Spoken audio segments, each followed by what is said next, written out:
Okay, third practice quiz solutions for quiz 1 in Algebra 2C. So this is just the canceling effect here. Log base 2 of 2, you take the exponent, and that's going to be what's happening in the last problem on this quiz also. 7 to the log base 7, so you just take what's in the parentheses there. 3 and 4 going backwards from the logarithm to the exponential. So the base is the base. Log base 8 of what's on the right equals the exponent. The exponent is always on the right. 8 to the x is 33. So the base is 7. And this is 2 is going to be the exponent equals 4x minus 1. So knowing that forwards and backwards will allow you to solve. And so actually, if you wanted to solve your problems like this, you can do that. And maybe I'll do that on this quiz. Instead of using the inverse step, I'll use the definition back and forth to solve it. Either way works. All right, so problem 5, we want to simplify. So this is going to be 2 squared to the x minus 9 times 2 to the x plus 2. So this is 2 to the 2x minus 18 times 2 to the x plus 2. And so you add 2 to the 3x minus 16 is that answer. Here we want to subtract. So 10 to the 6x minus 7. Here we want to divide. Okay, when you subtract logarithms, we divide. So 2x plus 12 over 8x. And then you can take a 2 out of that. So x plus 6 over 4x. When we take a 2 out of everything, that's not a major thing. Oops, I'm off the camera here. That's not a major thing, but is important to do, I think. Add. So we want to multiply what's ever inside those logarithms. So 8x minus 24 is that product. Okay, pretty simple to do for the most part. With practice, it's pretty simple. All right, so divide by 6 first because we want to get this exponential alone. Now, here's something you can do. You can use the definition to do this. So the answer is log base 3 of x minus 1 equals 7. Actually, that's not going to work really well. Whoops, I did that wrong. That's why. It should work. Sorry about that. Log base 3 of 7 equals x minus 1. So the power is always on the right side. Okay, so you should be able to solve these. So x, if you add 1, you've got x.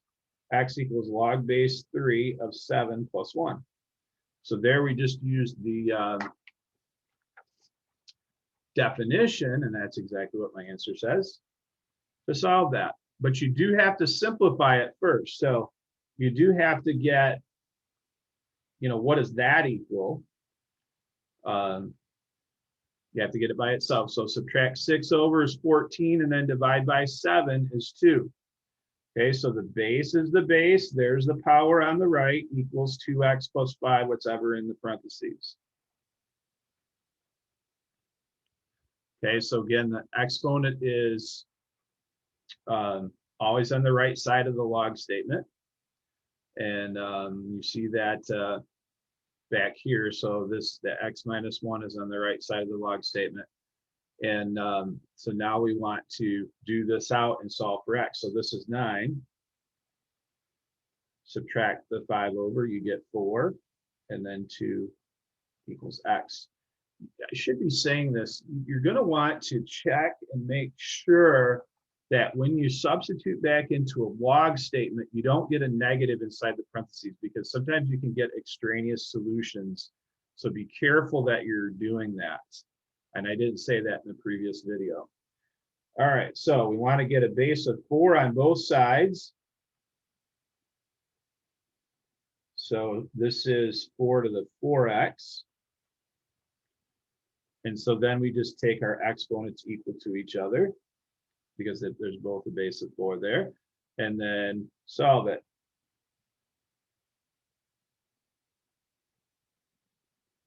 Got the same answer, not the same problem, but the same answer as we got on the last one. Make sure that, oh, not the same problem, but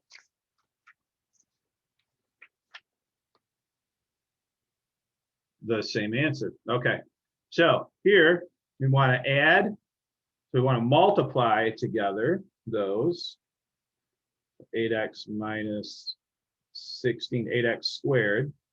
Oh, we're going to get a minus 16x when we do that product. So now we are going to get a quadratic to solve. So subtract over the 4x. How interesting. So you need to solve this quadratic. You can use the quadratic formula. You can use my trusty little app. It's not mine, actually. It's TI's. And go and do this. This is what I always show you when we're not on the topic of solving quadratics. So 0 and 5/2.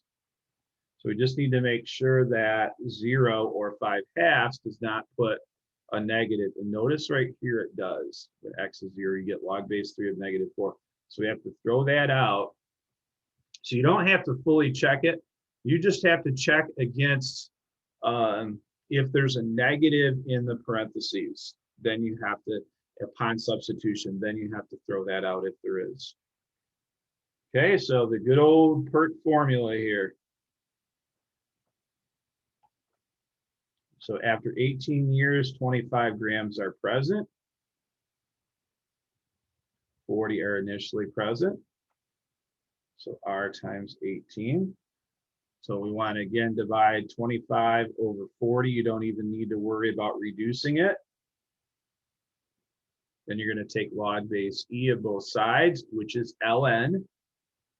I'm going to repeatedly do that so you understand. And so this is going to be ln of 25 over 40 equals 18R. So we get this canceling effect going on again. And then divide by 18 to get it. And make sure that you round to the nearest hundreds place correctly. So negative 0.03 is it.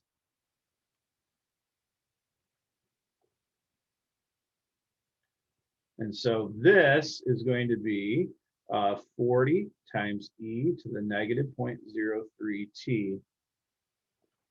So we're rewriting the formula with the initial, the p-value, the initial amount present, the principal, I should say, times e to the negative 0.03t.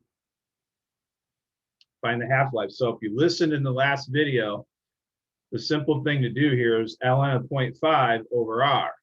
But if you need to do this substitution, go ahead and do it. It's just that when you divide this out here, this is the half-life, you're always going to get 0.5 because the a of t is going to be 20. In this case, in giving you 0.5, whatever it is, it's always going to give you 0.5 equals your r value times t. So then you would divide by negative 0.03 to get the t. And it's always going to work that way for the half-life. So you can kind of cut right to that step. You can do all of this, all of that work, but note that ln of 0.5 over r is the half-life, and ln of 0.5 over t is the r value, the rate. Okay, so you can do that out on your calculator, and it's 23.1 years.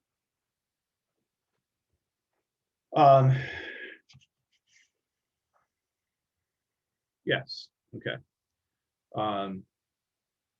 So that is the third practice quiz for the first quiz in Algebra 2C.